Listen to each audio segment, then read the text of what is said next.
ये चीजें माइक्रोस्कोप में इतनी डरावनी दिखती हैं, जिन्हें देखने के बाद तो आप भी यही बोलोगे।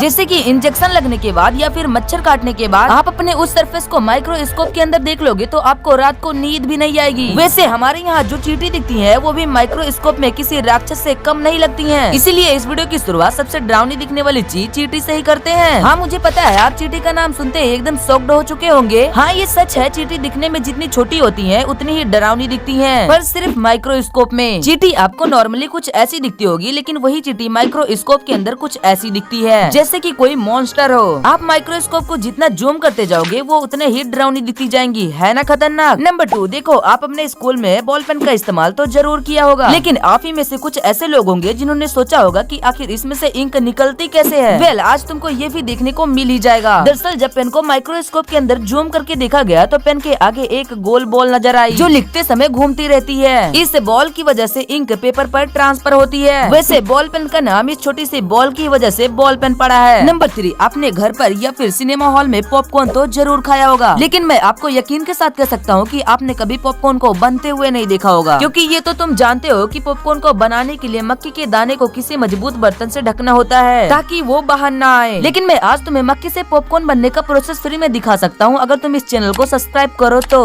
साला बहुत नीच आदमी रहे। सांप को देखा और तेरे को देखा तो पहला सांप को छोड़ के तेरे को मार। देखो कौन से पॉपकॉर्न बनने का प्रोसेस कितना अमेजिंग होता है और स्लो मोशन में ये और ज्यादा माइंड ब्लोइंग लगता है। नंबर 4, तुमने कहीं न कहीं एक बार बर्फ का निशान तो जरूर देखा होगा जो कि कुछ इस तरीके का दिखता है। लेकिन क्या कभी तुमने सोचा कि बर्फ ऐसी दिखती है तो उसे दिखाने के लिए उसका सिंबल कुछ ऐसा क्यों होता है? वेल, वो इसीलिए ऐसा होता है क्योंकि वो माइक्रोस्कोप के अंदर कुछ इसी तरीके का दिखता है। यकीन नहीं होता तो आप खुद देख सकते हो। जब बर्फ को माइक्रोस्कोप के नीचे रखकर देखा गया तो सेम वही पैटर्न दिखा जो हाईवे पे बर्फ को दिखाने के लिए यूज होता है। नंबर 5, अब मैं आपके आसपास के सबसे प्यारे माइक्रोस्कोप में घास का व्यू दिखाऊंगा। और मैंने इसे प्यारी क्यों बोला तुम्हें इसे देखने के बाद ही पता चलेगा। हरी घास तो नॉर्मली कुछ ऐसी दिखती है जो कि ज्यादा खास भी नहीं होती, लेकिन जब इसी घास को माइक्रोस्कोप के नीचे रखा जाता है तब ये घास कुछ ऐसी दिखती है जिसे देखकर ऐसा लगता है कि मानो घास जैसे स्माइल कर रही हो। कहीं ये स्माइली इमोजी को यहीं से तो नहीं कॉपी किया गया। नंबर 6, क्या आपने कभी सोचा कि कैप्सूल के अलावा कोई और दवाइयाँ पेट में सीधा जाकर घुल जाती होंगी,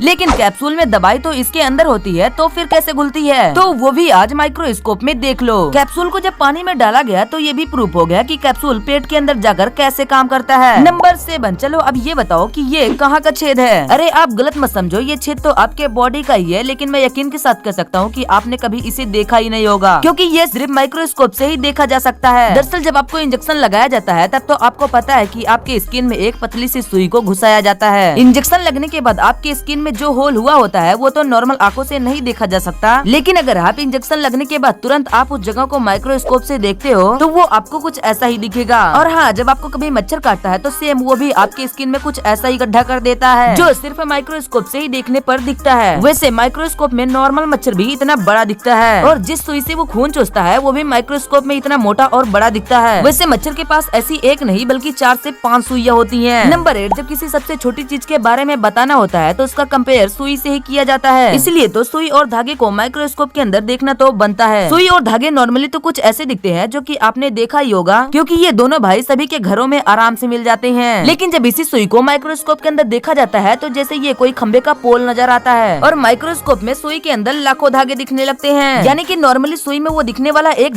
धागा होता ही नहीं है, बल्कि लाखों और हजारों धागों के साथ होता है। नंबर 9, चलो अब ये देखकर बताओ कि ये क्या है। पहली बार ये देखने पर आपको बर्फ का टुकड़ा लग सकता है, लेकिन मैं अगर इसी को थोड़ा रिवर्स कर दूं तो आपको पता चलेगा कि आपके घर में डेली यूज होने वाला नमक है, जो कि माइक्रोस्कोप के अंदर देखने पर कुछ ऐसा दिखता है ना अमेजिंग। नंबर 10, जब आप किसी ह्यूमन हेयर को माइक्रोस्कोप के अंदर देखोगे तो आपको बहुत ही शॉकिंग रिजल्ट देखने को मिलेगा। जब आप नॉर्मल हेयर को माइक्रोस्कोप के थ्रू देखोगे तो आपको कुछ ज्यादा खास देखने को नहीं मिलेगा, लेकिन जब आप किसी कटे हुए बाल को माइक्रोस्कोप के अंदर देखोगे तो आपको पता चलेगा कि कटने के बाद वो बाल कितना मोटा हो जाता है। जब कोई आदमी अपने बियर्ड को शेव करता है तो उसके सभी बाल कुछ ऐसे हो जाते हैं। इस चीज को देखने के बाद आपको तो पता चल गया होगा कि क्यों बार बार सेव करने पर आपके बियर्ड बहुत ही ज्यादा हार्ड हो जाते हैं। नंबर 11, चलो मैं आपको और शॉकिंग चीज के बारे में बताता हूँ। देखो, जब किसी किडनी स्टोन को माइक्रोस्कोप के अंदर रखकर देखा गया तो उसके एजेस पर बहुत ही नुकीले निशान देखने को मिले। नॉर्मली ये किडनी स्टोन काफी छोटे और गोल दिखते हैं, लेकिन माइक्रोस्कोप से देखने के बाद ही इनके शार्पनेस का पता चलता है। इसीलिए तो किडनी स्टोन या फिर गॉड वेजिस्ट वाले मरीजों को दर्द होता है। नंबर 12, जीभ आपके बॉडी का एक ऐसा पार्ट है जो अपने आप को खुद ही ठीक कर सकता है। यानी कि अगर आपके जीभ पर किसी भी प्रकार का चोट लग जाता है तो जीभ अपने आप ही बिना दबाई के उसे रिकवर कर सकता है, वो भी 1 से 2 दिन के अंदर ही। वैसे दिखने में हमारी जीभ काफी सॉफ्ट लगती है, लेकिन जब इसी जीभ को माइक्रोस्कोप के अंदर देखा जाता है तो वो कुछ ऐसा नजर आता है। माइक्रोस्कोप से जीभ को देखने से उसके ऊपर छोटे छोटे उभरे हुए कांटे नजर आएंगे, लेकिन इसको अगर इससे ज्यादा जूम किया जाए तो समुद्र में जैसे पेड़ पौधे होते हैं बिल्कुल वैसे ही नजर आने लगेंगे। ये उभरे हुए कांटे ही आपके टेस्ट बड्स होते हैं, जिनकी वजह से हम किसी चीज का टेस्ट पता कर पाते हैं। नंबर 13, आप सभी में से कुछ लोगों को नोट्स बुक्स के इस साइड का पेज ज्यादा पसंद आता होगा। इस साइड के पेज पर लिखने का मजा ही कुछ और होता था, क्योंकि ये पेज हमें लेफ्ट साइड के मुकाबले काफी सॉफ्ट लगता था। लेकिन ट्विस्ट ये है कि अगर आप इसी पेज को माइक्रोस्कोप के अंदर रखकर देखते हो तो ये आपको किसी उलझे हुए जाल से कम नहीं लगेगा। ये छोटे छोटे फाइबर से बना होता है। ये पेपर जी फाइबर को इंसेंट देते हैं। नंबर 14, जब हमारे हाथ में कभी छोटा सा कांटा घुस जाता है तो हमें अपनी नानी याद आ जाती है। ये छोटा सा कांटा हमारी सारी हेकड़ी तोड़ने के लिए काफी है। वो कांटा जब तक निकले नहीं तब तक हमें एक नए दर्द का एहसास होता रहता है। उसका रीजन आपको माइक्रोस्कोप से देखने पर ही पता चलेगा, क्योंकि माइक्रोस्कोप से जब हाथ पे फंसे हुए कांटे को देखा जाता है तब वो बहुत बड़ा नजर आता है। जब उस कांटे को सुई की मदद से निकालने की कोशिश की जाती है तो मानो कि स्किन में कोई बड़ा सा डंडा फंसा हो। इस चीज को देखने के बाद आपको पता तो चल गया होगा किसी छोटे से चीज के धंसने के बाद हमें इतना दर्द क्यों होता है। नंबर 15, चलो अब माइक्रोस्कोप के अंदर मक्खी के आंखों को देखते हैं। वैसे आपने मक्खी मूवी में मक्खी का माइक्रोस्कोप व्यू देख लिया होगा, क्योंकि उस मूवी में एक मक्खी को काफी ज्यादा नजदीक से दिखाया गया है, जो कि सच भी है, क्योंकि नॉर्मल मक्खी को माइक्रोस्कोप में देखने के बाद कुछ ऐसे ही दिखती है। अगर मक्खी के आंखों को जूम किया जाए तो मक्खी के आंखों पर हेक्सागोनल सेल्स भी दिखेंगे। ये सेल्स ही मिलकर एक हेक्सागोनल पैटर्न बनाते हैं, जो मक्खी को हर तरफ देखने की एबिलिटी देते हैं। और हाँ, मक्खी को तो हर चीज स्लो मोशन में दिखाई देती है, इसीलिए तो वो इतनी फास्ट और फुर्तीली होती है, इसीलिए उसे पकड़ना काफी मुश्किल होता है। नंबर 16, चलो अब हमारी स्किन को माइक्रोस्कोप में देखते हैं। ह्यूमन स्किन के अंदर अलग अलग लेयर्स होती हैं। माइक्रोस्कोप की मदद से आप ह्यूमन के पहली लेयर को एपिड्रस को बड़ी ही आसानी से देख सकते हो। नॉर्मल दिखने पर आपको ह्यूमन स्किन बहुत ही स्मूथ दिखती है, लेकिन दिखने में जितना ये स्मूथ होती है उतना होती नहीं है। हमारी स्किन पर अलग अलग तरीके के पैटर्न्स बने होते हैं। अगर आप माइक्रोस्कोप को और ज्यादा जूम करोगे तो आपको स्किन से निकलने वाला पसीना भी दिख जाएगा। नंबर 17, अब मैं आपको एक इंटरेस्टिंग चीज दिखाने वाला हूँ। हम सबके दिन की शुरुआत टूथब्रश से होती है, ये तो हम सबको पता है। टूथब्रश तो दांतों को क्लीन कर देता है, लेकिन खुद बेचारा गंदा ही रह जाता है। ऐसा मैं इसलिए बोल रहा हूँ क्योंकि जब टूथब्रश को माइक्रोस्कोप के अंदर देखा गया तो वो कुछ ऐसा दिखाई दिया। आपको देखने में ये एक बड़ा सा डंडा लग रहा होगा, लेकिन ये टूथब्रश की एक बिस्टिल है, और ये जो उसके आसपास के कचरे से चीज दिख रही है ये टूथपेस्ट है, जो हर बार ब्रशिंग के बाद इस पर थोड़ा सा चिपक जाता है। नॉर्मल आंखों से ये नहीं दिखता, लेकिन माइक्रोस्कोप से ये साफ नजर आता है। तब तक के लिए बस इतना ही, मिलता हूँ किसी और इंटरेस्टिंग वीडियो में, इसीलिए चैनल को सब्सक्राइब कर लो और वीडियो को भी लाइक कर देना।